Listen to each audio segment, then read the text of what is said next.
anatomy of a speech. الكل بيعرف إنه أهم. Sorry, English. We stick to English.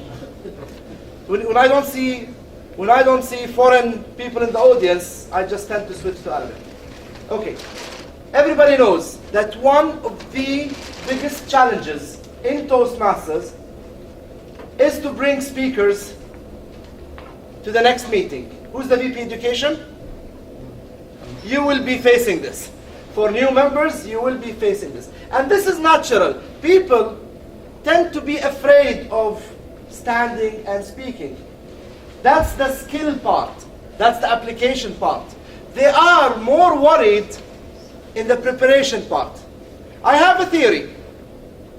80%, they say 80% of any project is planning, right? And 20% actual application. I say 80% of any speech is preparation, which we will do right now. And 20% is the actual conduct. And even further, of the 20%, 80% is the practice.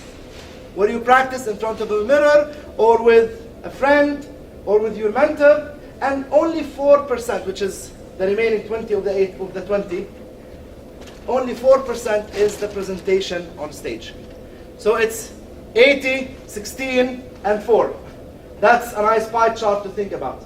So don't be worried about the actual presentation. Because if you prepare your speech properly, then you will present and practice on a better type of speech. So let's talk about the preparation. Writing the speech. You are asked to present a speech for the next meeting, right? So you come, or you go home, and think, what do I want to talk about? And that's actually the first writer block. The first writer block is when you think of the title of your speech while you should be thinking about the topic. The anatomy of a speech is something I call the 7 steps to prepare speeches efficiently. See the word efficiently, not effectively. Efficiently means using time properly in a short period of time. I always tell people that if you do this session regularly, every other month, you can prepare a number of speeches. I guess I did this for Al-Jish Club, right? Yes. Yes. So we will be reviewing this.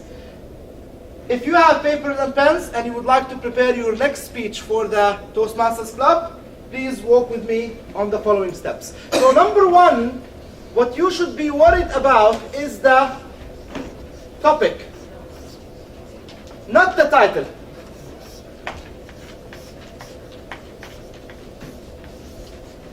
Because number 7 will be the title. Number 1 is the topic. So I want you all to choose a topic that you will be speaking about in your next speech. Any topic that comes to mind. In Toastmasters, we are told, speak about something that you feel strongly about. So anything that comes to mind. For example, for my speech, I will be speaking about World Cup. I will be speaking about World Cup. So for you, please write down any topic that comes to mind. And if anybody wants to share, just please raise your hand and tell us what's the topic for your next speech. Any volunteers? Yes? Actually, I have done it before. I wrote my next speech. It's about time liars. Okay. What is it about? What's the topic? The topic is about when we lie.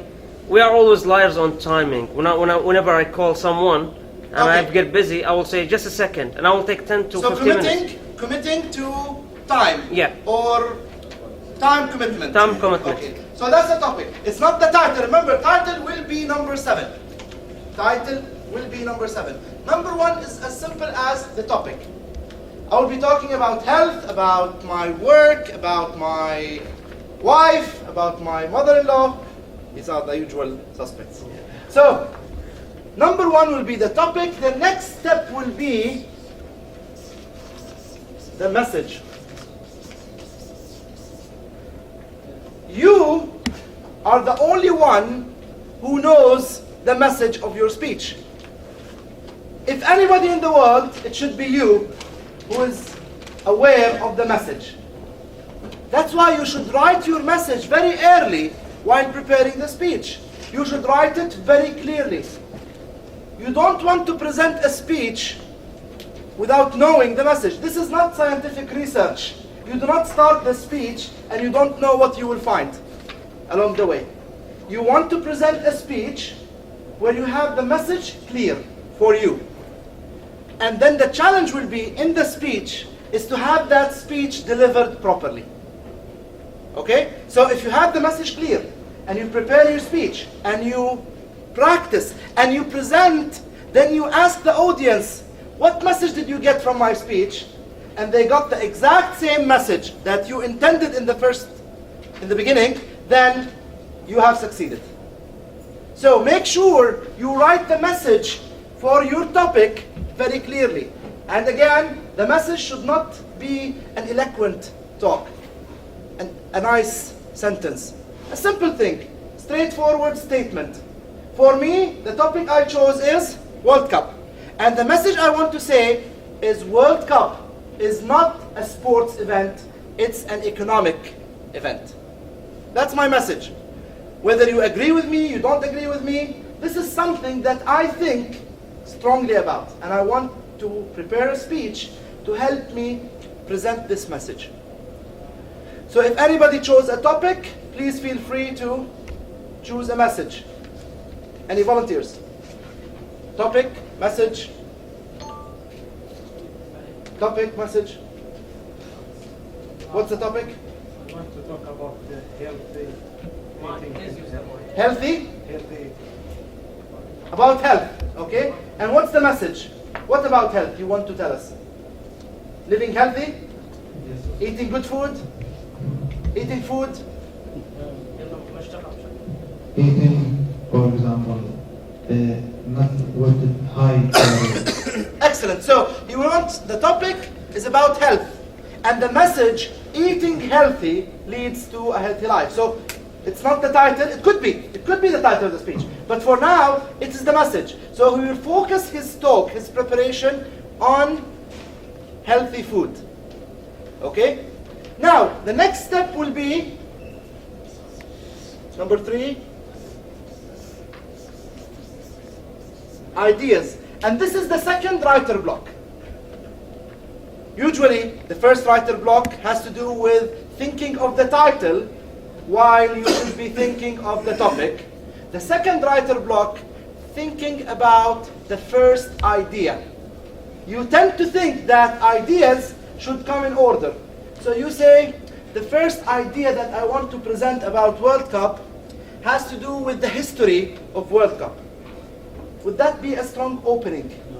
Suddenly, you are thinking of how to present the speech while you should be thinking about how to prepare the speech.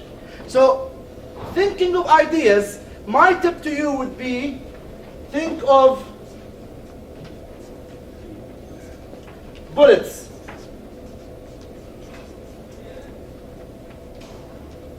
Meaning no numbers. We will have them change to numbers later. For now, think of bullets. Just ideas, small sentences related to the topic. So the question would be, how many bullets should I think of? 3. 3 could be. My suggestion usually, relate 1 bullet per minute. Goal. That's like a speed meter in the car. 1 bullet per minute. Like a goal. Sub-goals, and partially they support the main message. So if we have a speech, 5 to 7 minutes, think of, let's say 7 bullets. 7 bullets. For my speech, World Cup, and the message, World Cup is a economic event, not sports event. The ideas that come to mind, I will definitely talk about the history of World Cup. I will be talking about the recent World Cup, South Africa, because it's recent, people will relate to it. I will talk about Brazil. They have a record. I will talk about, Maradona and the goal. Maybe I will show a video there in my speech. I will be talking about Arab teams and how they will never make it to finals of World Cup. I will be talking about definitely Qatar and 2022. So there are certain topics, hot topics, that I can bring together and mix to present that speech to deliver my message. So I can think of 7 bullets. So are my ideas as bullets. The next step would be, number 4, arrange them. We want to arrange our ideas, meaning from bullets to numbers.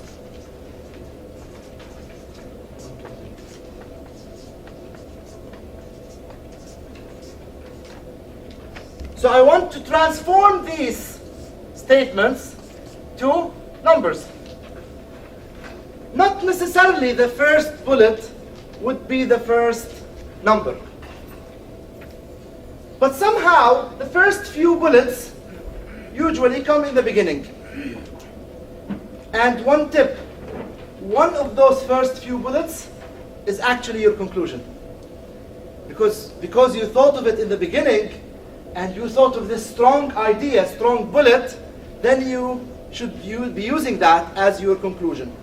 Now what determines this order?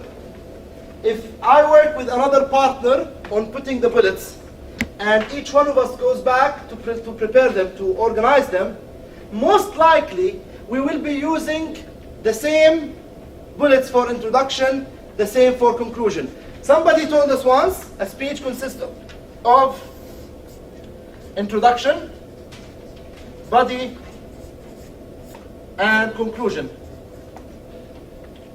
So we said 1 bullet per minute. Now we have 7 bullets. How many of those should be for introduction? Only 1? And how many for conclusion? Again 1. Also 1? Okay. I have an equation. 30%, 50%, and 20%. So for 7 bullets, 2, 4, and 1. Almost, plus minus. Because an introduction is bigger than the conclusion. And both of them, introduction and conclusion, are less than the body. So this is one way of quantifying your ideas in a speech. So a good layout will be 30%, 50%, 20%. Now again, this is a proposal. It shouldn't be the right thing. As you progress in preparing your speeches, you will develop your own equation. Maybe 1 bullet per minute, maybe 2 bullets per minute, maybe less, maybe more. Remember, a bullet is a very simple sentence. Like for example, the last World Cup that was organized in 2010 was in South Africa. Okay? So it's a simple statement that if you say it, it takes only 15 seconds. It doesn't really fill the minute. And to do this, we need to go to the next step, which is number 5, supporting ideas. 4. So 1, topic. 2, message. 3, ideas. 4, arrange them, bullets to numbers. 5, supporting ideas. Now, as I was saying, that if I work on organizing my bullets, and my partner works on another organization, most likely we will have similar organization because it's only logic. It's logical to have history and South Africa as the introduction, right? However, he will start his speech by saying, World Cup is an event that started 100 years ago with 16 teams. Today, it has 32 teams with over 2 billion spectators. Now, while I will start in a different way, I will say, did you know that South Africa paid 5 billion to host World Cup? They got 7 in return. So it's an investment. Now, both of us use the same 2 ideas in the introduction, but I use something that I thought is more exciting. Excitement. So logic and excitement are 2 main factors that determine how we organize our ideas. Now we go to the supporting ideas, supporting facts, and for each bullet, we try to go down to, or for each number, for sub-ideas. As many as we can get. Here we use Google, we use encyclopedia, we use books, magazines, anything that comes to mind. What we try to do, we try to get supporting material, numbers, famous quotes, any piece of information that we've heard. And we think of videos, we think of visual aids, PowerPoint. It doesn't mean we should use PowerPoint, but at least we think of supporting material that we can use. So for each idea, we have 1, 2, or 3 sub-ideas and supporting material. So are we ready to write the speech now? So now we write the speech.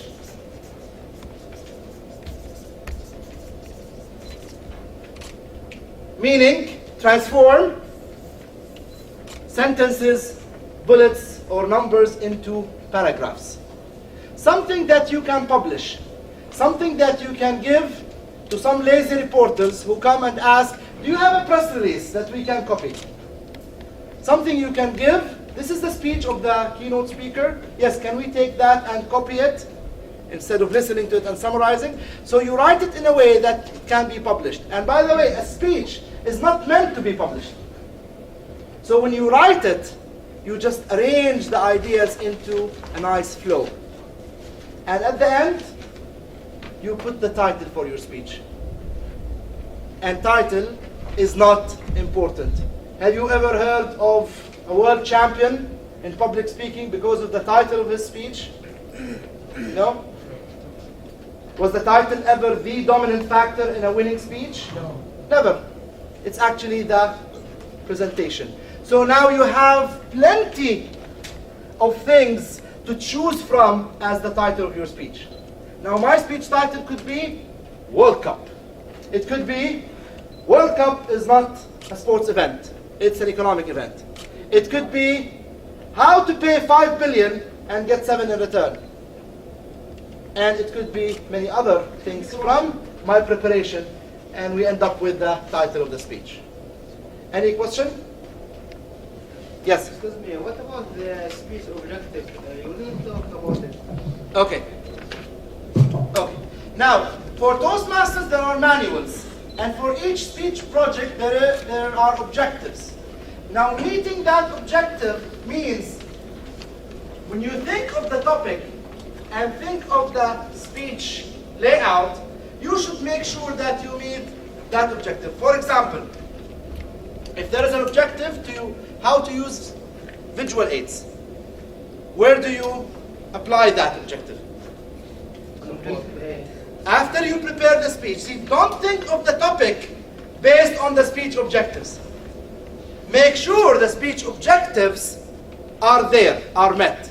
So once you prepare your speech and you say the objective of this speech project is to use visual aids, here in the supporting ideas, supporting material, think of images, think of props that you can use in your speech to support one or more of the ideas. If it's about vocal variety, look at the ideas that need emphasis, or a quote or a story that is sad, something from personal history. That's where you use vocal variety. So depending on the speech objective, you go and apply this as a layer after you prepare your speech and practice it. Thank you. Yes? I think in the speech we have two important things. Opening and closing. Okay. What's the special technique to have to opening the speech, and what's the technique to close the speech? Excellent. Now, we did not really focus on the preparation, the practice part. We focused on the preparation. However, while practicing, you should look at openings and closings, intros and conclusions that are meaningful and strong and memorable. Personally, I use the question technique at the beginning of speeches, but not the type of questions where you ask and wait for answers. This is not a TV report or an interview. Instead, by show of hands, How many of you heard about anatomy of a speech before? How many of you? So some will actually show hands and we will move forward. This involves the audience. Sometimes, like the start we just did, mentioning striking numbers, striking facts, something people did not expect. Did you know that South Africa, by the way, these are not real numbers, so don't quote me. So, did you know that South Africa paid 5 billion to host the World Cup, but they got 7 billion? So these are striking facts. These are also strong introductions. But that's, of course, beyond the preparation. As conclusions, personally, I like to fade out. Did you know that in speeches we don't thank the audience? We don't mean to be impolite. In fact, we do have in presentations, thank you. We do thank the audience at the end of the speech, but after it is done. After it is done. Before that, you should end the speech by fading out. Thanking the audience at the end of the speech, it's just like an old movie where they have the sign, the end. Handwritten the end, or Arabic al-nihaya, and you can see it shaking. It's like the end. Or like Shaban Abdul Rahim when he ends the song suddenly by saying, Bas khalas.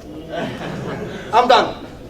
So you don't end the speech by saying, I'm done, I'm presenting ideas, and then thank you. You don't end this way.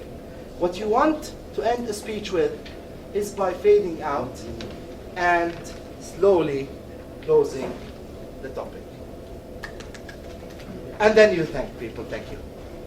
See, thank you is a polite thing that is done after the speech, but you don't end the speech with it. Any last questions so that we move to the next topic? Okay? Thank you. Let's move